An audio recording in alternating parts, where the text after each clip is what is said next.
A couple hundred years ago, the only thing you had to worry about was a hangover. You telling me you're an investigator? More or less. Today, because of your curse thingy, you can't sleep with anyone. We're not a team. I'm your boss. Or else you might feel a moment of true happiness, You got a real addiction to the brooding part of life. lose your soul, Except for the bulk of it, where I was nearly tortured to death. become evil again, You're a demon hunter. Road demon hunt. and kill everyone.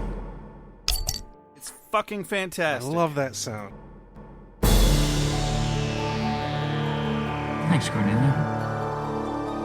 I always appreciate your perspective.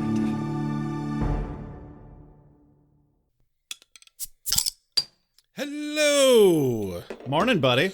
Welcome to Ale with Angel. I'm Rex. I'm Josh. 2 of season 3 of Angel. That vision thing. That vision thing. Doing that vision thing you do. Doing that late 90s, early aughts hit movie. Remember that thing you do? Or, oh wait, no, that's the name of the song, but it's called One Hit Wonder. That's the name of the movie. The name of the band was, not really. was The Wonders, but they wanted to do like a Beatles thing where they spell it differently. So they spelled it Oneders. And then every time they're announced, they're like, next up, the Oneaters. Like, it's The Wonders. Yeah, okay. That's why you put a number. The number. Yeah. That's the only way it would work. Well, whatever. Wasn't my movie. Wasn't my band. Not my monkeys, not my circus. So, Angel. How about that Angel, huh? Yeah. Ginger ale with Angel. Except it's ginger beer, but it's not Buffy. Nope. Boy, I feel... Ginger ale, ginger beer, there's not really a big difference. I feel interesting today. Fuck-a-doodle-doo, Rex. That's your job today. That is my job today. I'm going to do that right now. Because we've got this thing that we call executive doodle-doos. They are the people who produce us and give us money and make it possible for our voices to be in your ear holes. And those people are Bridget McCloy, Dead Serious, Callista, Allie B, Nathan Lancy, Kristen, Dulcinea, Rachel Gregory, Rachel Doodle-Doo, Dee Sheringhausen, Clubby Seal, Mr. Tobalicious, Sandra Craig, Jay Sommer, Christina, Catherine Parkinson, Karen Moon, Chris V-Man, Pat Likes Turtles, Scarlett Choi, Bad at Changing Their Name Heaps, K-Fro Horse Dildo with a BWB logo gnome, Father Defenestrado, Kelly MC, Jesse Rain, Alex from the Heart, and Carrie Phillips. Thank you so much. Without you, this show literally is not possible. That's what he keeps telling us. And that's his story, and I'm sticking with it. Well, I'm too broke to pay to do this show. So, like, you know. Aren't we all? Welcome to late stage capitalism, everybody. Yeah, no reviews or voicemails or anything. Don't forget to review us on iTunes. We love it when you do that. We'll read it on the air right here in this slot. And we'll send you a sticker. Yeah. If you remember to claim it. Yeah. That's the mistake most people make. Yeah, we can't just like look at a review and be like, "Oh, we know exactly who sent that and we know exactly where to send that sticker." Mm-hmm. And then it just apparates on the back of your laptop because let's be honest, that's where you're going to put it. Yeah. Yeah. Mm-hmm. That's where I have mine. Mine too. I also have one on my recording case. Oh, well, Lottie fucking da. Look at you. Oh my God. I totally forgot what I was calling the Angel version of the Scooby Gang. Oh, I saw that in the Facebook group. Bugging the shit out of me. Thank you so much. I think it was Callista. No, it was... Lauren. Lauren. Thank you so much, Lauren, for reminding me of that. Even though it was a wild guess, it was the A-Team. Yeah. That's correct. You win a free sticker. Sure, why not? Yeah, why not? Yeah, why not?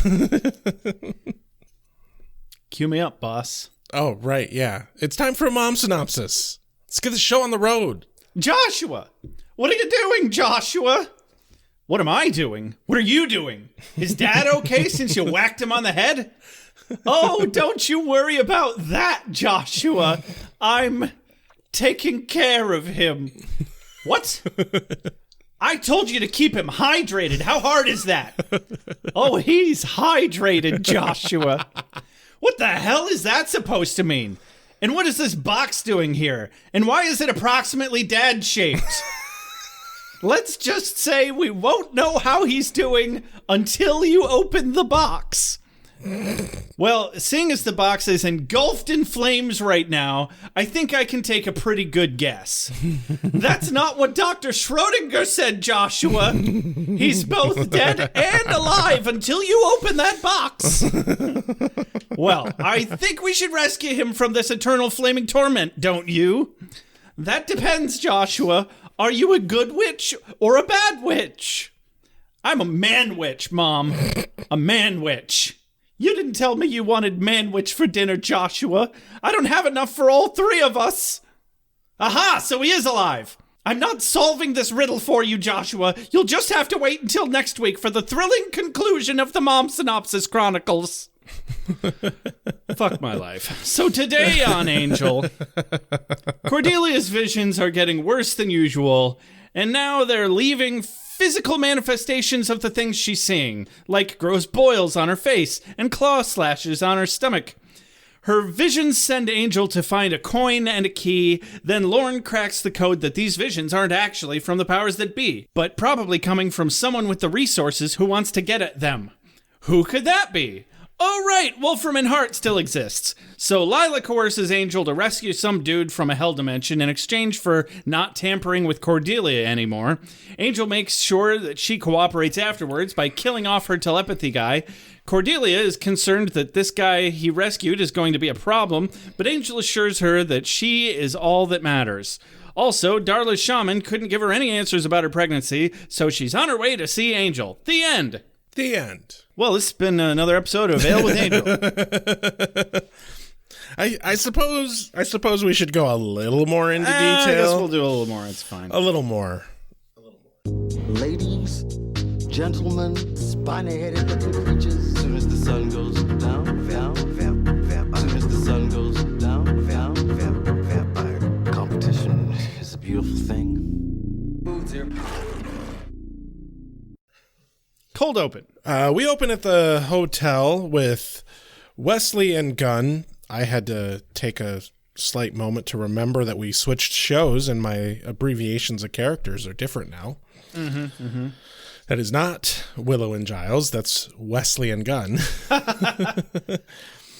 Wesley and Gunn are eating takeout, trying to be all extra nicey nice to Cordy. And, Fred gives them a subpar grade. Yeah, because they're both being nicer to Cordelia because of reasons we don't know just yet. But Wesley was about to say, I think we should be a bit more pleasant in our interactions with Cordelia, is what he was about to say. But I honestly thought, and he gets cut off, but I honestly thought he was going to say intercourse because I'm just so dirty. Somebody... Your brain just automatically goes to that sexy place? Somebody give my brain a sponge bath because it's disgusting in there. But careful, you might give my brain a boner. I think they call those aneurysms. Probably. Or maybe a stroke. That's one name for it. That's two names for it. That's two things. Anyway, Fred is actively grading their sincerity from under a table as she kind of joins them for their Chinese takeout dinner. And then Wesley coaxes her out to join them properly. Gunn offers her a fork, albeit a plastic fork, and she goes on a short, winding road of word association with the word fork, and arrives at Fork in the Road, of which she is pointedly not ready to take yet, as she notes. Yeah. Good for her. I mean, not good for... Is it good for her that she knows what she's ready for? I don't know where I'm going with that. Cordelia comes back, and they both say hi again, overly nicey nice, and she calls them out on being fake nice because she hasn't had a vision in a while. Fred suggests that she uses her visions to find Angel. She says no because she doesn't care. Excuse me. But Gunn corrects that misleading response to inform Fred that that's not exactly how her visions work anyway. Yeah, she doesn't just get to choose them. They just kind of happen to her. Also, my God, it'd be a complete waste to find Angel. He's literally in the other room. Right. What's that about? So, some fuckface lawyer walks in. Yep. His name's Gavin. He's delivering a list of 57 code violations at the hotel. Mm-hmm. I do want to note that, this sort of thinking is a little off for me because, like, it's not being run as a hotel. Yeah. So, like, would those matter? Yeah, can you really hold them to the same standard? They are running a business out of it, though. It's business zoned one way or another. Yeah, that's fair. It seems like there's still different standards based on what you're using the building for. If you're using it as office space, that's different if people are sleeping in it. Yeah, you can't go and hold an office building to the same standards that you're holding a restaurant. Right, exactly. It makes no sense. So, yeah, Cordelia, the first thing she notices about Gavin here is his shoes. Yeah, very nice shoes. Very nice shoes. Yeah, citing his tastefully expensive Gucci loafers as a reason he was able to sneak up on them. Leave it to Cordelia.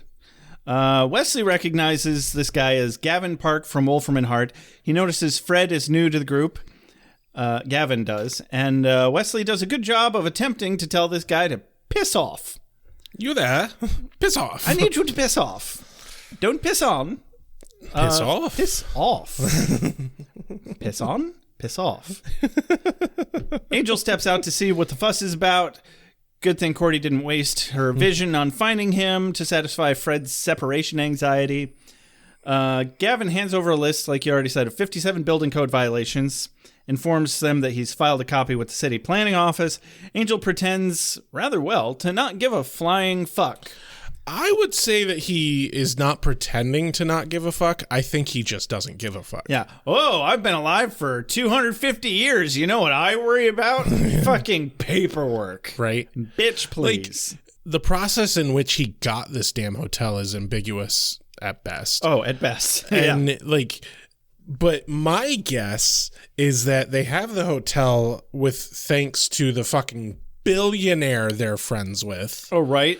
So, I have a feeling that all Angel has to do is call in another favor, and it will be fine. Yeah. Can you give us a drop in your bucket to take care of these stupid building code violations? I don't care if you actually fix them or just, pay off someone. flick the flea off of our back that's causing us these problems. Yeah, I don't think Angel's actually worried. I don't think he's feigning being not worried. I think he's just not worried. I loved his response, though. He's like, 57? Gee, is that a lot? Personally, I'm like, yeah, I've never run a business personally. That sounds like a lot, but it could be. Right? Not that many. I guess it depends on how many potential violations there are. Mm-hmm. If there's 10,000 potential violations, 57 isn't much at all. And how above board are they really running this investigation company anyway? Right. Are they even paying taxes? Well, hell, they half the time they don't fucking charge clients, so who knows? Right. Yeah. And as far as we know, Angel isn't even a licensed investigator. Right? Is this even an LLC? No, probably not. Come on. What a bunch of horse shit. So, yeah, Gavin finally pleasantly fucks off. Cordelia can't help but sploosh over the suit as he exits. Hate to see you go, but I love to watch your suit leave, or something to that effect. Would have been probably funnier than what she did say.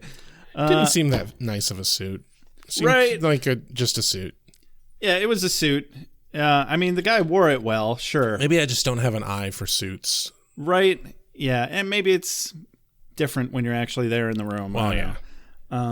It's really the way that it's tailored that's important. Yeah. Probably. I don't know. Angel notices that Fred is out. Yes, look, she's among the people. And Fred just gushes and steps over her words because Angel talked to her. Quote of the day here from Fred. She gleefully says to Angel, "I've been forking with gun." I noticed that. Yeah. I really want to know how that compares to spooning and scissoring. Are they in the same ballpark? I'm gonna do the questionable thing. Are you gonna Google it? Rex is Googling forking. I'm getting ready to get complaints about internet searches, but it's not my device. So, well, that's cute, actually. Cute. Forking is like spooning, but it's when you have your legs intertwined with each other. Oh. Yeah. Okay. I guess I can see that. Sorry. This position can get tricky and cumbersome if not done properly. It is more erotic than spooning, as you can feel your partner's genitals on your thighs. Oh, my. Excuse me, babe. You're smashing my junk. It's arousing, but it is also painful. Some people are into that sort of thing. Absolutely. So Cordy falls over with a vision. She sees some shadowy claws and a coin in Chinatown at an herbalist shop. She sends them off after it. Angel helps her up and she limps off to the restroom. Wesley knocks gently and asks if that beast had 4 or 5 claws. Cordy lifts her shirt, revealing 5 claw marks on her stomach. Count them. 5. Definitely 5. Yeah, and then he asks if she's sure, and she's like, yeah, I'm sure. Pretty sure. You know, the count just counted them. So, yeah. Pretty hard to miss. Opening credits. Meow, meow, meow, meow. Hyperion office. Wesley is looking at books. Fred reads a phone book. Wesley asks if she's found anything of interest. She rattles off a bunch of H words with childlike fascination. Wesley glares. To me, it seems like she should be a natural at research. She was a librarian, for fuck's sake. Yeah, and a math whiz. She should just fit right in here, but they make her kind of airy. Well, I think she's just got some social anxiety and maybe some. I can't even begin to imagine what 5 years of isolation in a strange world would do to fuck me up, Especially when you don't know why you're there or how you got there. 3 months of COVID fucked me up enough that I don't even want to think about it. So Wesley asks her if there was anything about herbs. Yeah. Because he's British. Thanks for reminding us. And she's like, oh, yes. And she reminds us that she's Southern because everybody's got to be from somewhere distinct, I guess. Oh, yes, there are 5 herbalist shops in Chinatown. Angel wants to know if we have a name for the monsters yet. And Gunn advocates for just going and getting the fucking coin, and who the hell cares who the monsters are. Yeah, Gunn's in a bit of a rush. And there are 2 possible names for the monster, which absolutely never come up again. Wan Shan Dol or a Cantonese Fook Beast. And yeah, we don't even know which ones these people were. No idea. Could have been both. No, they were kind of the same. But I don't even know. Well, we'll get there. Gunn's in a rush. Angel asks Fred for a favor. And cut to the bathroom. Where Angel tells Cordy that he wants her to go home and has asked Fred to take her home. And Cordy always fights him on this. Yeah. And he keeps trying. Like, just let her stay if she wants to stay. She's not working that hard. Yes and no. There's a certain level of like, look, Cordy, you need to take care of yourself. Obviously, this shit's hard on you. She can take care of herself at work, in a hotel. I mean, yeah. Everybody there should have a fucking hotel room that's just theirs. Yeah. Like, why the fuck aren't they all living there anyway? Seriously, save rent. Save so much money on rent. Although, well, it makes sense that Cordy would keep her apartment. There's a whole ghost amenity there. I guess. Dude, like, imagine not needing to do certain things. And it's not a shitty AI who you have to, like, enunciate specifically what you're saying. It's just, like, a ghost who gets to know you and helps you out. That sounds so much better than shitty AI. Kinda. I don't know. You just don't want to get naked with a ghost around. I see what it's about. Yeah, that's me. Hate getting naked. Come on, Dennis. Let's go bathe. Womp womp. Not that there's anything wrong with that. Rub my back with a loofah. Yeah. That's good loofahing. I'm a dirty boy. Okay. I don't want to share my feelings. I don't want to open up. I want to find the guy that killed Tina, and I want to look him in the eye. Then what? Then I'm going to share my feelings.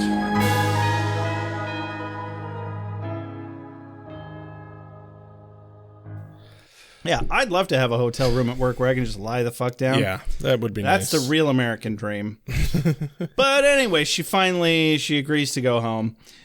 Cut to the car, the convertible. Gunn laments, it's kind of sort of Murphy's Law that they've searched 4 of the 5 herbalist shops, and it's always the last place you look. Yeah.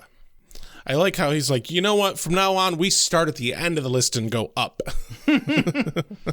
Yeah, because the list specifically had a And then we get a series of dick jokes. order. Yeah, Wes chalks it up to being a dick, hard air quotes there, quickly clarifying that he means dick in the sense of sleuth, gumshoe, Sherlock. And I didn't realize that was a thing, but okay. It is. It's a fun excuse to throw the word dick around. Not at all in the sense of a hot dicking, but, the other sense of the word. No, they're hot dicking right now.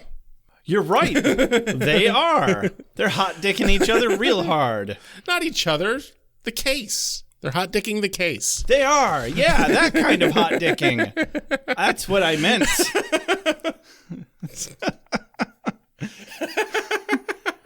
Gunn gets a little weirdly upset about the word dick being used in this context, acting like he'll fight a bitch if he hears it again. And then he asks the name of the place that they're looking for, and Wesley hesitates a little. Van Ho Dong. And he shoots Gunn a worried look. It's like, okay, so you said dong. You didn't say dick. You didn't say dick. That's what's important. Dongs and dicks are 2 different things. And how insecure does fucking Gunn have to be offended by somebody calling him a dick, even? Also, he's like the youngest one here, right? Wouldn't he still be in a state of enjoying dick jokes? Right? Yeah. Yeah. You never get tired of dick jokes. I don't know. I just thought it was ridiculous that he was going to retaliate for hearing another word that could maybe be interpreted to mean penis. Right. So, but I really appreciate the lengths to which the writers went to make a dick joke. Right. But it still, honestly, didn't really land right. No, it wasn't particularly funny. It was more funny in watching the poor execution. Yeah, it just kind of made Gunn look incredibly insecure and homophobic. It was kind of a they said dick on television. Yeah, kind of. So, cut to Van Ho Dong. Van Ho Dong, where they go in, Wesley mentions the coin, and the 2 owners decide, you know what, fuck you, you talked about the coin, we're gonna kill you. Well, they were they immediately are like, you can't be here. Get the fuck out. Gunn takes it to a racist place. Hey, can a brother buy some ginseng? And they're like, no, vampire. And Wes actually defends this completely reasonable request by saying, I'm sorry, I'm afraid this is a public facility. And he cuts right to the chase that they're looking for an ancient coin. And, I mean, I'm no fucking business lawyer, but what is this, Wes? The fucking YMCA? This is a privately owned ma and pop shop. Decidedly not public in any way. Right. Other than the fact that they happen to allow the public to enter. Yeah. Unless it's a fucking vampire, in which case they're completely within their rights to be like, get the fuck out. Yeah. I don't know. I mean, for fuck's sake, vampires are not protected citizens under the Constitution. Yeah, seriously. But also, neither of these 2 are either, because they're also demons. That's true. So they're even more within their rights to be like, get the fuck out. Yeah. But yeah, cue a kung fu string fight where when I was taking my notes, I said literally the only Asian characters we've ever seen on Angel or Buffy that I can remember are suddenly evil kung fu demons. And then I remembered Gavin, whom we only just met, who is also evil. Yes. But then again, we don't know that these guys are evil, and in fact find out later that they're not evil. Right. Still, I don't know. They're these characters are super cliche. They're meeting their diversity quota in not a particularly kosher way, if you ask me. I mean, it was 2000s. Yeah. very, very, very early 2000s. One might say 2000. I want to say it's 01, actually. No, yeah, you're right. Last season was 2000, so this is 2001. Mm-hmm. Oh, wait, no, actually, this is season 3 of Angel. Angel started in 99. Right. So it'd be 2001, wouldn't it? Or wouldn't it be 02? I don't know. It's later than 2000, anyway. It's at least 2001. Yeah. Early 2000s. Actually, no, wouldn't it be 2003? No. Because if the first season started in 99, then the first season ended in 2000, Well, and then 'cause the I'm second thinking season started in 2000. The first season started the same year as season 4 of Buffy the Vampire Right. Slayer, which would have been 2000. So this could Okay, so yeah, then it started in 2000. this could be 03. Whatever, who cares? Anyway, the point is, not a hell of a lot of diversity in TV in these days, so, you know. Yeah, Asian actors and characters have famously gotten quite the shaft in Hollywood. Yeah. So, and anyway, they immediately grow these big claws in place of their fingers. 5 claws now. There's 5 of them. Cordy was right. Oh, they're the claw demons. I didn't never put 2 and 2 Really? together on that. Yeah, bite me. Yep. So they're all like, coming to get you. I'm gonna get you. The claw. The claw. Big kung fu string fight. Somehow, the A-team actually wins this fight, and they knock both of them out. Angel finds the coin very conveniently hanging around the old man's neck. Yeah. And it's really not so much a coin so much as a goddamn dinner plate almost. Right. It's huge. Yeah, it's at least like 2.5, 3 inches in diameter. Like, imagine a 50-cent piece, if you're American anyway, or if you're a coin enthusiast from anywhere else. Oh, it's bigger than a 50-cent piece. Yeah, well, sometimes I like to finish my sentences. So a 50-cent piece, imagine that. Now imagine it like at least twice the diameter of that.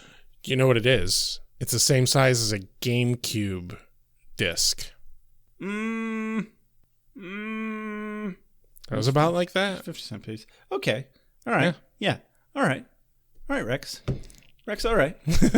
I can get on board with that. Yeah, GameCube disc. As we age ourselves hardcore. Yeah, whatever. Who cares? Everybody listening to us is our age anyway. Nobody else gets our jokes. Cut to the Gerba Thump Thump. Gerba Thump Thump, and Gavin has hijacked Lila's printer like the evil bastard he is. That evil cunt. Some verbal sparring happens. He informs her he's been moved to special projects from real estate and insultingly invites her to join his team. Yeah. She puts him right in his place as he tries to insinuate that she's acting too big for her britches because she has Lindsay's old office. I don't remember what happens with this character, but I really want Lila to just hang him out to dry. I think he's going to die a fast, unceremonious death. But I want it to be Lila that causes it. Me too. Just because of the bullshit that he's spouting here. He's like, oh, I'm just as good as you. And it's like, no, she's where she is because she earned it. Yeah, she's way the fuck ahead of you, bro. Yeah. Like, you just got out of the real estate. Yeah. The evil real estate sector, and now you're in the big boy game and you're trying to fucking piss all over everything already. But also, he's like, oh, I just got transferred to special projects, where Lila's now his boss. Yeah, where Lila's been for years. Lila's head of special projects, therefore Gavin's boss. Yeah. Well, and that's how you get ahead here, is you start pissing on your bosses. I guess. Or you suck up to them like Lila and Lindsay did, and that seemed to work fairly well. Anyway, this guy's a fucking idiot. Yeah. Hate him. So, like, this makes me like Lila in comparison. Exactly. Like, we're supposed to hate Lila. We hate her, but she is a good villain, and that's why we hate her. Sure. Yeah. And he is not a good villain because he's dumb. That is correct. Because, as Lila points out, Angel doesn't care about the laws. Oh, right? Yeah. Like, Gavin's plan is stupid. Yeah, he'll bounce back. It's going to be okay. He's hundreds of years old, for fuck's sake. Yeah. Lila even has Lindsay's back in this argument, even though they're they were like mortal enemies practically. But I guess the way he left kind of left them on good terms. Yeah. But yeah, she recognizes that he earned his place in the firm because he made sacrifices like losing his hand, for instance. I mean, he got it back, but... Right. She scoffs at Gavin's use of building code violations and fucks off to her meeting. Because the guy in a fez sticks his head out the door and beckons her in. You know, I just thought of something. More reason for why Gavin's plan is stupid is because Angel's first office blew up, and that did not stop them. Yeah. In fact, it actually helped them. Yeah. So I think fucking with their real estate, probably not the angle here, Gavin. He's a cat. He always lands on his feet. Yeah. He's going to be just fine. Also, what if he has insurance? Yeah. Then you're just giving him more money. Mm-hmm. Because that building's probably worth quite a lot. Right. A person needs certain designer things. You shouldn't be trying to eat my friend's brains. Hey, you're a vampire. So we cut to Cordelia's apartment. Where Cordy is desperately just trying to convince Fred that she should leave. Yeah, she's faking being okay. Matter of fact, take this peanut butter with you. Mm-hmm. Fred's all caught up. She's sitting on the floor eating peanut butter. Caught up in, among other things, the phrase "right as rain." But moreover, wants to know what it's like to have a vision suddenly. And I don't think Cordelia's really in the mood for that kind of conversation, considering the circumstances. Get a quote here in response to Fred going on about both right as rain and the vision questions. Cordy replies with, "Wow, next to you, I'm downright linear." Yeah, I've the line from Fred shortly before that. It's not really a quote of the day, but it's just so Fred, like hyper Chihuahua Fred. Do you see things or smell them or just know in your stomach? No. Like in the 5th grade when I saw Grayson Wells and I just knew we'd go steady even though we never did. Looking back on it, it feels like we did. Is it like that? And yeah, Cordelia is in fact, in comparison, downright linear. Yeah. So Fred then compares her to Lassie, which of course Cordelia takes in exactly the wrong way. Well, in exactly the way that we would expect Cordy to take it. Yeah. Like, she doesn't want to be compared to a dog. I think it's a compliment being compared to Lassie. Lassie was gorgeous and smart. I mean, yeah, but also a dog, and... She had great hair. Cordy is still a bit vain. I guess. So Cordelia shoves Fred out the door as she has another vision. This one causes awful, gross boils to show up on her face. Yeah, very gross. Cut to Cordelia's bedroom. Yeah, where later she's showing Angel and Gunn and Wesley. Basically, she's a mess. What? She's a mess. Yeah, Angel, Wes, and Gunn are all there now. Cordelia tells Angel that her new vision was of a key on the corner of 5th and something. She doesn't have a specific corner. She admits that this is not the first time her visions have had a physical manifestation. She shows them the claw marks from earlier in the day. Maybe Fred would have been a little more sensitive about asking her about the visions if she'd known about that, but she didn't. I blame Cordelia. As we have said multiple times, you gotta fucking communicate shit. Tell her the truth! So they all step out in the next room. Fred theorizes that they could, hard air quotes, trace the calls of where the visions are coming from because all things are just energy. This gives Wesley an idea. Angel argues that he can't help Cordelia by finding the key. He needs to be there with her. I'm like, what are you, a doctor? Right. Some sort of supernatural doctor? No, specifically, you need to go fucking do your investigator thing, dipshit. Like, you have a job, and at this point, as far as they know, these visions are from the powers that be. Yeah. And so, like, That's your job. should probably follow the leads of the powers that be. So Wesley argues that that's the stupidest thing he's ever heard because this vision is obviously important. Couldn't agree more. Thank you, Wesley. Points for Gryffindor. Oh, and also, I'm sorry, points for Ravenclaw. Yeah, I was going to say. Angel is Gryffindor. Yeah. Wesley's unquestionably Ravenclaw. Actually, Wesley might be Hufflepuff. Gunn would be Ravenclaw. This This ran off the rails real quick. Who's the other one? Who's Slytherin then? Actually, it's got to be somebody in the crew, right? I mean, no, Cordelia is totally Slytherin. Yeah, absolutely. Yeah, 100%. Perfect. There it is. I mean, we've reached past the extent of anything I know about fucking Harry Potter. I think I have a career ahead of me as a Sorting Hat. I'm going to do that after we're done. It's a shame that property is, just junk now. Fuck them. I mean, Buffy's not junk because Joss Whedon's a piece of shit. Yeah, but Joss Whedon no longer gets any money from Buffy. J.K. Rowling does. She specifically still gets royalties from Harry Potter, and she very specifically uses those royalties, and she has been quoted saying this, specifically uses those royalties to fund anti-trans movements. I was afraid you were going to say that. Son of a bitch. Yeah. Okay, well, that made me sad. So, moving along. So, Wesley tells him to trust him because he has an idea. Oh, and also, he's your fucking boss now, Angel. Right, yeah. Do what he says. And not just he's your boss due to circumstance. No, you fucking made him your boss. Do what your boss says. Unless you have a better idea, I'm open to hearing it, but you obviously don't. Yeah. So, cut to the key shop. Any action is better than inaction, and just hanging out, waiting for shit to happen is not the best choice. Maybe. Possibly. That sounds like a good thing to say.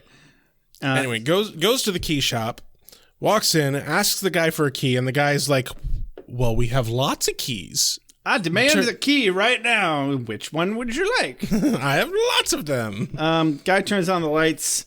Did you lose the original? And the place is just filled with keys. He's clearly some kind of locksmith or whatever.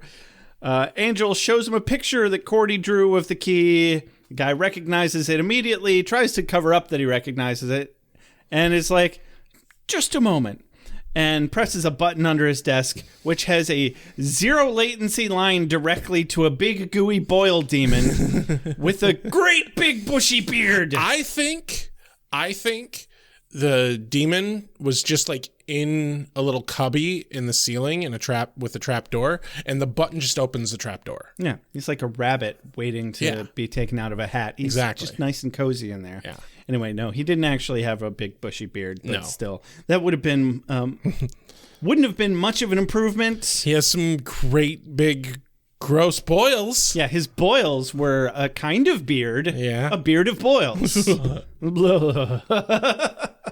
Yeah, imagine shaving that. Okay, moving on. The fight's nothing. It's over in moments. Like, barely any effort on Angel's part. Oh, yeah. And cut to the Hyperion courtyard. Gunn sarcastically says he'd rather be out fighting a great big gooey boil demon than hanging out with a cute young woman on a beautiful night. And Fred really needs to work on her hyperbole detection skills. Yeah, she does not realize that he is being completely sarcastic, and he is quite enjoying Fred's company. As he should. She's delightful. She is delightful. Mm-hmm. She's fucking adorable. Yeah, and as he said, and a very cute young woman. So they try to go inside, and there's a couple dudes in gas masks saying that they're fumigating. Yeah. Gunn demands that they give them their work order before he does some exterminating of his own, which sounds like a death threat to me, but that's fine, I guess. Whatever. Fred runs past them to get some books from Wesley's office like Gunn asks her to. And my favorite part here is that the exterminator pulls up his gas mask to tell them that it's not safe to be in there. Right. And if it weren't for COVID, I would never have believed that anyone was that fucking stupid. Right? But COVID did happen, and people are that stupid.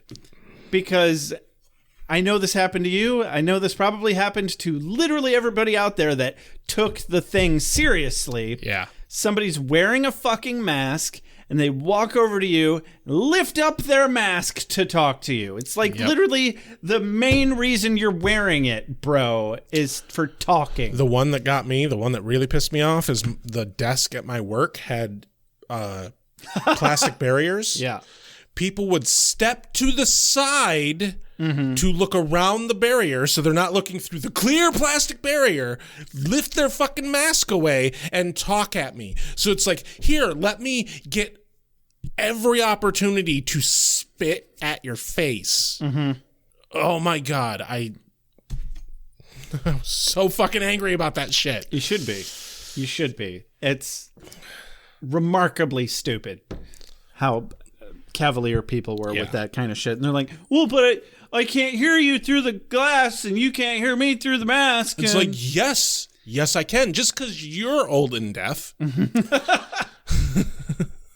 That's ageist. I mean, at the time I was dealing with a lot of old people. It's very stressful. I understand. Right on board with so you. glad it's not that anymore. You're not real. Or I'm not real. Somebody here isn't real, and I suspect it's you. So if you're not real, then that means that my head came off back there and that I'm dead now. Dead. So, cut to Cordelia's apartment. Angel delivers the key to Wesley and walks into Cordelia's room to find Lorne with her. He begs Angel to knock some sense into her because she's resisting his attempts to get into her head. You know, Cordy explains why she's resistant to this, but like the characterization in this moment does not fly for me. No, not at all. Well, because Angel manages to get it out of her fairly quickly that she thinks that if she loses her visions that she's not going to be useful anymore. And he answers correctly, the most correctly way that you can in this situation, that she's what's important, not the visions, and compares her to aftermarket car add-ons, which are apparently better than Lassie somehow, in Cordelia's mind anyway, but okay, I don't know. I maintain Lassie was fucking majestic and wicked smart. Well, the biggest thing here is, for fuck's sake, Cordy was of use to Angel in the fight before she got visions. Yeah, exactly. Remember Doyle? Yeah, exactly. Remember when you had value before the visions? Cordelia? Remember the 3 years of Buffy the Vampire Slayer? I don't know. It's not a great character point on the writer's part. It doesn't fit. It doesn't make sense. Right. Just like Angel being like, no, I need to stay here with Cordelia because I'm not useful out there. What do you mean you're not useful out there? That's the main place that you're useful. The other thing about this that pisses me off is, yeah, there have been times where Cordy has had doubt, but she has never been in this place of like low self-esteem. Yeah. Like even when there were times when like she's really beaten down, she still had kind of backbone and pride. Mm-hmm. And that, like, I get the potentiality of the visions having beaten her down, but it still just doesn't fit for me. And is this where her voice is all crackly? Yeah. Man, that seemed a little too real. Like, right. She either purposefully went out into the alleyway and screamed a bit to make her voice crackly, or something happened and then she used it. Maybe she had a cold. Or she just screamed too much. Colds make you sound congested, not like you... chest cold. Not like you screamed your voice out. That was very much, I blew my voice out because I was too loud and not in the right way. Or maybe she's just that goddamn good. She wasn't faking it. Her voice was fucked. Because I've been there too many times. Yeah, fair. Fair point. So Lauren gets back to work trying to tap into the powers that be through Cordy's brain. She freaks out a bit. And then they get back into it. And we cut over to the dog a sheep. Snort, snort. Doggy sheep, snort, snort. Where Lila is with what the fuck? Like, his character name was John Hancock because he says signing his name. And, really? Yeah, that's what they wrote down? Yeah. I called him Fez Guy. I wrote down Shaman. See, I didn't write Shaman because of the dude at the end that Darla talks to is really more of a shaman. Yeah, that's This fair. guy's more of some sort of telepathy guru. Yeah. Yeah. Either way, he's credited as John Hancock because they're sitting there talking about like Fez Guy. tax papers and shit. Yeah, whatever. Fez Guy. He's the guy with the fez. Yeah. And the brain thingy. It turns out that these visions are being sent by him via Lila's commands, apparently. And that sucks. Yeah, that's problematic at best. Because he, after they're done arguing about fucking 1099s and taxes, she's like, let's just get the fucking job done. And he sits on the table cross-legged, meditation style, and starts to levitate like almost immediately. He removes his fez, which shows that he has the top half of his brain bare. Yeah, and that always just makes me think of Hannibal Lecter. See, that made me think of the evil scientist dude in Nightmare Before Christmas. Because at Also one point that- in time, he like lifts the top of his skull Yeah. and like scratches his brain. Yeah, he does that quite a bit throughout the movie, I believe. So yeah, lots of other weird instances of people with half their brain exposed. To me, it just seems like maybe the fez hat isn't the best choice. Yeah, that seems like it would get infected. I think, yeah, you're gonna. That's not sanitary. Yeah. Ew. Have you ever? Hats get gross so fast, right? Like they just get black around the rim, and there's like with sweat and dirt, and then it's just the hat's getting filled with your brain juice. So anyway, no, the whole thing puts me on edge. I don't like it. I'm glad it looks kind of fake. Yeah. Because the fucking that's one of my least favorite parts. Also with fucking Hannibal Lecter.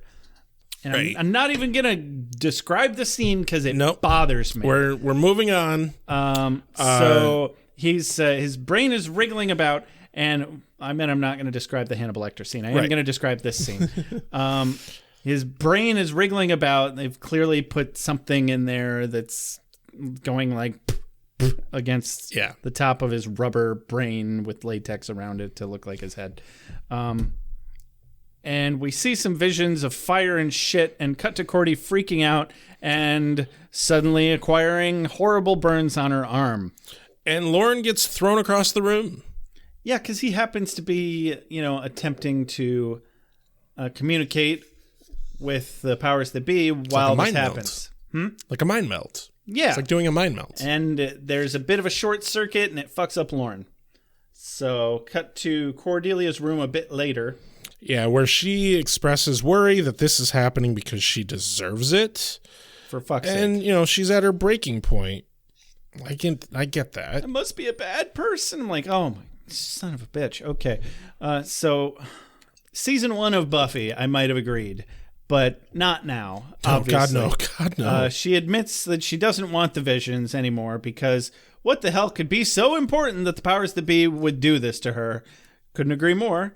Wesley pulls Angel outside of the room, and Fred jumps Lauren's gun, which is a weird way of phrasing that. Weird phrasing. Phrasing. And she blurts out that the visions aren't for the powers that be. No, they aren't. Well, way to steal my thunder. Like, yeah, Lauren did all the hard work. Don't do that. Lauren explains that the visions aren't from the powers that be. They're sent locally. Mm-hmm. Local broadcast. It's a pirate broadcast. And yeah, he recommends that he says, transmitting false data through the celestial pipeline. I know it's probably a mile-long list, but I'd start looking at enemies. Who wants to get to you? Who has the sizable resources? And who'd be willing to mess up a pretty face like Cordelia's? Cut to Lila. Wolferman fucking Hart. Didn't have to think about that too hard. God, no. Specifically in Delilah's office, where Angel just doesn't need to worry about the vampire detectors or anything anymore. I love that Lila is playing a golfing video game here. Right. And Angel makes a cheesy joke because she hits the ball into a sand trap and he says, "Geez, I hate traps, don't you?" Which scares her and she turns around. He throws the coin and the key, which now obviously belong together as some sort of Keymaster Gatekeeper set. Right. He walks off demanding that it ends here. It ends now. Get to the chopper. She informs him that it's not over until he completes his mission. And not as a bargain to save Cordelia, but because she told him to. Not entirely sure where she thinks that shit's gonna fly, but okay. Yeah, she's a bit... A little overplaying your hand there. Yeah, she's a bit overstepping in this whole scenario, which we, Yeah. She gets her proper reprimand later. Like, I kind of wish I'd looked up who wrote this episode to see if there's any correlation in how so many things in this episode just seem like somebody wrote it who hasn't been watching the rest of the show. Yeah. And they're just making it up as they go. I mean, okay, yeah, of course, anybody who writes a TV show is making it up as they go, but that's, you know what I mean. No, there's a few precedents inconsistencies. Yeah. Yes. And so she needs him to save someone from a fortressed demon dimension. Yeah. And he'll need the coin and key to do it. He chokes her a little because she's into that. Or actually, no, she doesn't look into that at all. And he just wants to make sure that she knows that he means business about leaving Cordelia alone after the fact. Yeah. And that's the thing he cares about the most. The most. I'm with Wolfram and Hart. Everybody should have a lawyer like this. Mr. Winters shall never be convicted of any crime. Ever. Should you continue to harass our client, you'll be forced to bring her into the light of day. I want that stricken from the record. A place I'm told that's not all that healthy for you.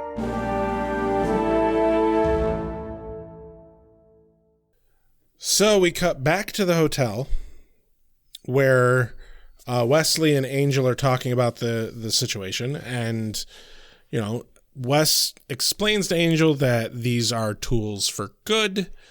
The people they killed to get them were good, Aligned with the forces of good. Yeah. Therefore, the Chinese guy and the Boyle guy were forces of good. And all that they know about the other dimension is that it's probably full of fire and guards. And that the guy in prison there isn't necessarily wrongfully imprisoned just because Lila says so. Right. And it goes against everything Angel stands for to help Wolfram and Hart. Actually, it's pretty safe to assume that he is not wrongfully imprisoned. Right. Because Lila says he is. Yeah, that absolutely stands to reason. Fucking lawyers, man. So, I like to look at this as ransomware. If they take the right data hostage, you will have no choice but to pay to unlock it. And in this case, the data is Cordelia. And Angel will make exactly zero compromises for her safety. Right. He's like, I don't give a shit who I'm helping by doing the wrong thing. It's for the right reason. Right. I need that data. I need the brain. I need Cordelia's brain because it's Cordelia. Yes. Anyway, Wes wants to go with him. Angel doesn't want him to. I didn't write down why he told, what it was that convinced Wes that he had to stay behind. I think he just kind of listened to Angel after he was like, no. He's like, oh, please, No. can't I? Bad Brit.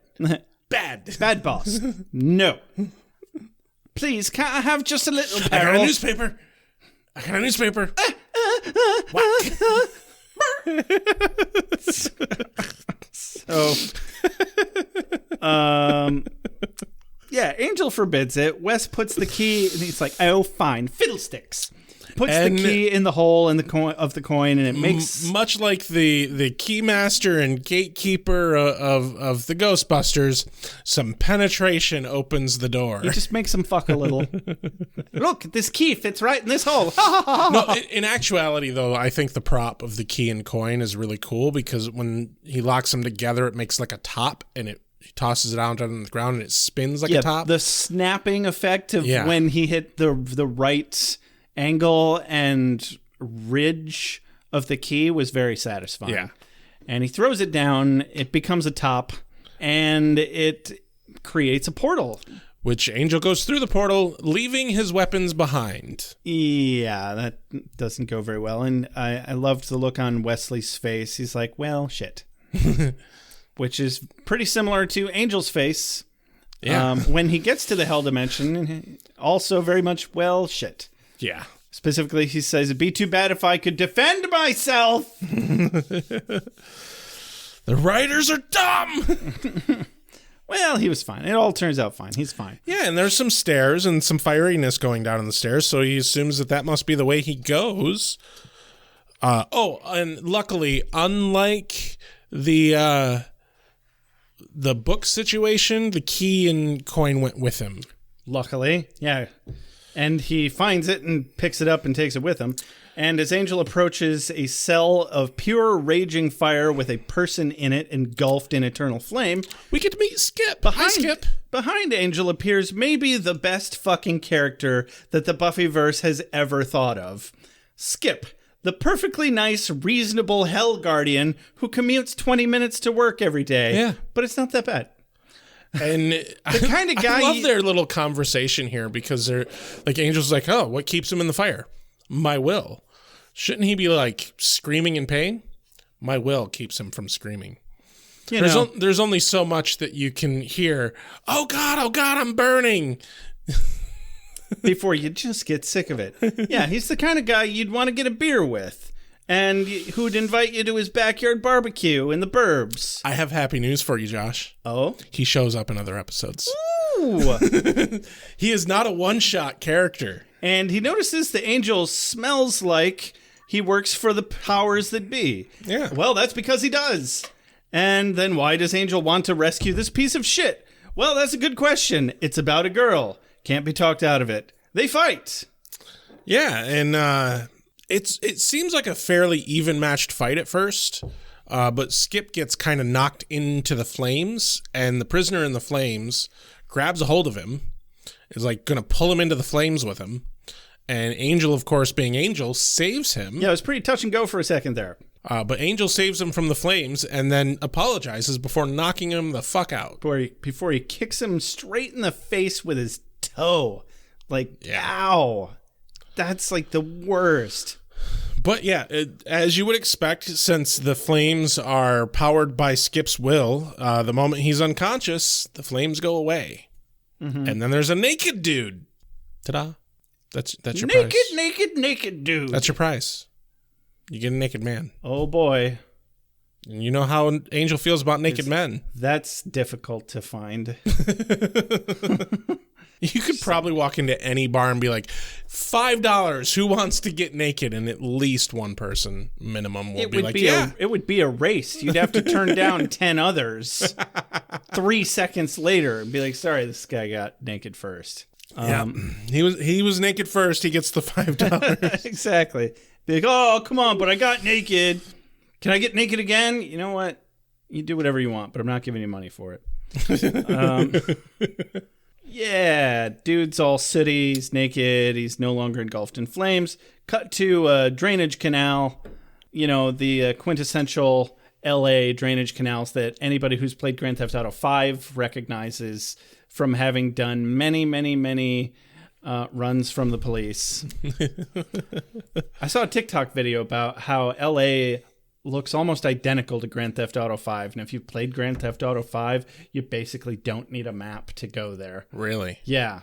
That's kind of cool. It sounds really cool, and now I want to go. I've been to LA. Kind of, yeah. So, yeah, and they meet with Lila and her lackeys. She's pacing around next to 2 limousines impatiently. Angel pulls up in the convertible with Wesley and Gunn and Fuckface. Angel forces Lila to make sure that Cordy is healed before the handoff. Lila wants Angel to know that no one else at Wolfram and Hart thought that he could do it, but she thinks he's a remarkable man. Yeah. Isn't that nice? Yeah. How long has she been dealing with Angel? At what point does she think that kind of flattery is going to actually get her anywhere with him? I'm not sure that she is trying to get anywhere with him. She's just she's really she's got hubris this episode. Yeah. A lot more than usual because there's so many characterizations that are just off this episode. She's not normally that dumb. Right. So anyway, Wes calls Fred, who's at Cordy's apartment. Lila walks over to the limo. Fez guy's in the back seat. Tells him to undo it, I guess. And then Fred sees the magic go away and Cordy's all better. Tells Wes over the phone. Yep. Wes dramatically flips open a little flip phone. I kind of miss flip phones. I don't. Yeah, we see Cordelia's wounds heal. We see the Fez boy doing his brain bubbly thing in the car. Wes flips his phone shut and looks at Gunn and Fuckface. Without a word, they get out of the car and go to Lila. Lila smugly says, "It's just business." Angel picks up a piece of rebar and chucks it with vampire precision through the window, through the Fez guy's skull, killing him instantly. Then Angel apparates directly behind Lila. Celerity. He celerities directly behind Lila. Yeah. And he doesn't use that very often, but damn, when he uses it, he makes a point. Yeah.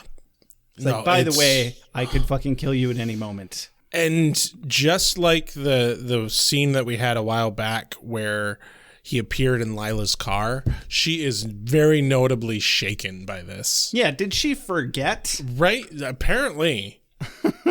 But Angel lays it out to her that, like, this isn't just business. You don't go at me through my people. Quote of the day here, he says, "Don't you come at me through Cordelia ever again. You play that card a second time and I'll kill you." And that, I believed. That Yes. was a well-written line and moment. Yes. Unquestionably. Easily the most satisfying thing he could have done and said in this situation. Precisely. And probably the most satisfying moment of the entire episode. I would agree. Which, I qualifies it as a climax. Yes. Angel climaxed. Indeed. Right behind Lila.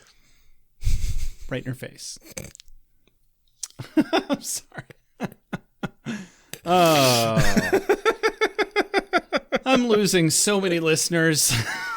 Probably not. Yeah, it won't make it this far. Well, if anybody's made it this far, we've already got them. Yeah. It's fine. Cut to the Hyperion. This isn't remotely the height of your inappropriateness. Probably not. Cordelia Or I guess the low of your inappropriateness, depending on the scale you're using. I mean, what about when I'm just not being inappropriate at all? I mean, that's kind of even. It's not really right? the low of my inappropriateness. That's just my. It's not.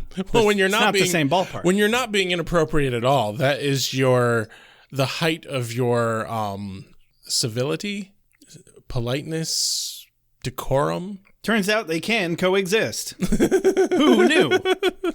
So at the Hyperion, Cordelia is grateful and all, making Angel breakfast, toaster waffles.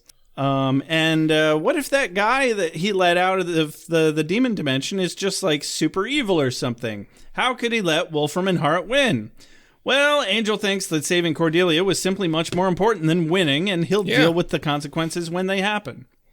And honestly, yeah. As reckless as that sounds, he was forced into that position and really had no other choice. Was he supposed to let Cordelia die over this? I wouldn't have. Based on what's happened before in the past, I don't think for a second that the powers that be would expect him to do that. No. Morally, no, I don't think so. Sure, maybe he would have saved, depending on what atrocities this guy is going to commit. I don't know, but you can't know. You can't know. He was stuck between a rock and a hard place. Lila's actually lucky that it only took the key and coin to be able to get Angel to the point where he had to go get the guy. If there were like 2 or 3 more items that he had to go get, he had to just tracked Lila down and found the Fez guy and killed. Yeah, he could have easily just tracked down the Fez guy and killed him. And the only reason he didn't is he didn't have enough time to realize what it was. Yeah. And if there were 1 or 2 more items that he would have had to got, If he had done just a little more actual investigation work, instead of saying, all right, I'll play your game, I'll do this ridiculous deed for you because I'm out of ideas. Honestly, he should have just agreed to do the thing and then followed Lila. Right? Yep. Or maybe worked out some sort of deal with Skip. Damn it, Angel. You just had to go the route that made you have to kick Skip in the face. Yeah, I like Skip. Don't hurt Skip. Don't be mean to Skip. Skip's cool, man. So, cut to the AwA Mountains of Honduras. Yes. Darla finds a shaman or some shit and wants to know what in the hell this thing is inside of her. He uses some of her blood to try and do a reading of some sort, puts his bloody hands on her stomach, freaks out, is thrown across the room as he shouts, I cannot help you! No man can! This is not meant to be known! And Darla's all like, well, time to go see Daddy. Yeah. I don't want Darla to come back. I'm so tired of Darla. Oh well, Gerard. Is this for me? I must be ready. I need my strength. Give me more! Night, I shall walk in the earth. Hold on. You've got something here. How'd you feel about this episode? Darla?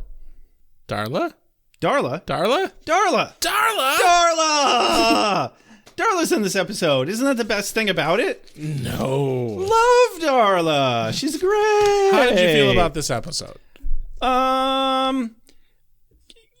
I think it had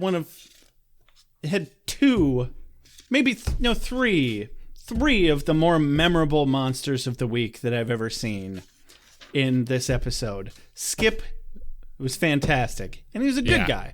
The Kung Fu masters were kind of cool, actually. Yeah. Never mind how kind of borderline racist they were. Right. And I gotta say, as much as I hate it, as grotesque as I find it, the Fez guy with his exposed brain is one of the most memorable characters, even though he's a one-off. Yeah. No, and it's not because of anything he really does when he's talking. It's just the brain thing. Right. It sticks in my head. I give it to the makeup artists more than I give it to the actor or the writers. Right. No, I actually really like this episode. It was one of the better episodes of Angel we've had in quite a while. And because it's paced well for once, and there's actually the stakes feel right. I didn't feel the twist coming where the visions weren't actually from the powers that be. Right. That got me twice, because I went back and I watched through everything up to the musical episode over the break, and now I'm watching them again to write notes, and I totally forgot about that twist again, only like a month and a half later. And this starts off another character that we're going to have to deal with later, and it incorporated Wolfram Hart in a way that wasn't just tiresome, and it hit all the notes that it needed to, and it did it well. Yeah, minus the few rough patches that we mentioned throughout the episode where shit just didn't quite make sense, but it ended up being inconsequential. Right. So it didn't really matter. Just Angel putting up a fight over going out and doing the thing that the Vision said to do. Yeah. He's never done that before, and there was no reason for him to do it now. And all it did was eat up an extra 45 seconds of screen time. Yeah. The little inconsistencies between the characters, that was a little choppy. I can kind of see where they're wanting to make it a little rougher on the edges to build in characterization. Okay, whatever. But overall, though, I think it was a pretty good episode, and it made me feel hopeful. Yeah? Yeah. I feel hopeful, I think. For the series as a whole? For the season. Okay. Well, I know we've better things are coming. Even even if it dips down again, it's coming back up because I remember thoroughly enjoying season 5, at least. Do you have a quote of the day? I think I'm going to give it to the dick conversation. Okay. Not because it was like extra clever or anything like that, but it helped provide kind of a sense of camaraderie banter that they kind of fail at sometimes. A little bit. Yeah. All right. I'm on board with that. You gonna actually quote any of it? Yeah. So Gunn saying 5 herb shops in Chinatown, we've been to 4. How come the thing that we're searching for is always the last place we look? West replies, I suppose it's an unwritten law of being a dick, a sleuth, a gumshoe, a Sherlock. Gunn replies, all I know is you use the word dick again and we're going to have a problem. Mm-hmm. But yeah, I like the banter that we get with them. We need more. More dick. Not more dick, more camaraderie. More Van Hodong. What's your quote of the day? What do you think causes camaraderie? It's dick, Rex. So, my quote of the day, I didn't write much down, so I'm just going to go with Angel's last line. Don't you come at me through Cordelia ever again. You play that card a second time and I'll kill you. Because I just found it so satisfying. Yeah. It was earned in exactly the right quantity. I didn't like seeing Cordelia get fucked with this entire episode, which is what they wanted. Right. And that gave us the satisfaction of, yeah, fuck you. Don't you fuck with our Cordelia. That line was the verbal equivalent of getting to watch Angel throw the piece of rebar into the dude's head. Right? Oh, that was good too. Oh, yes, he deserves that. That was great. Yeah.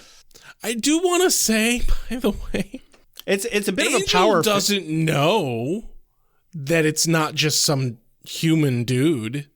He doesn't care. He knew that it was whatever's fucking up Cordy. Right. And that's all he cares about. Right.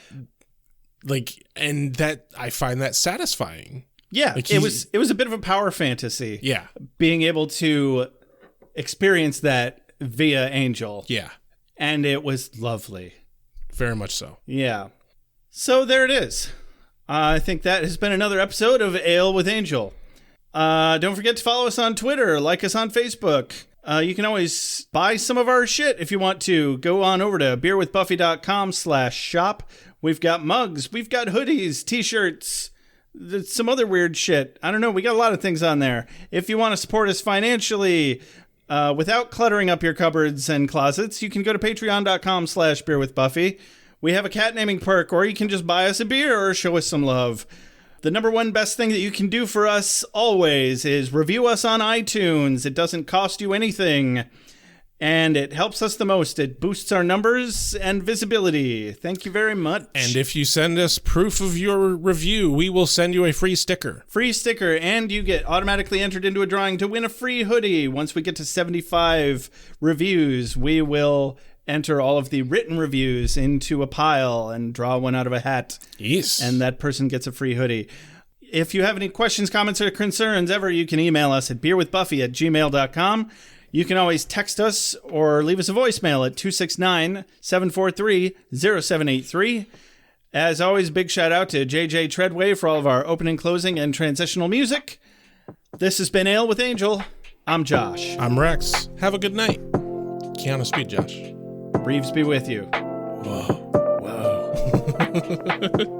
That's what I was trying to think of. I couldn't think of Keanu Speed. He was in a movie called Speed. I couldn't think of it. You've been brain farting all over the place lately. Yeah, don't get me started. Cult? You don't like the color?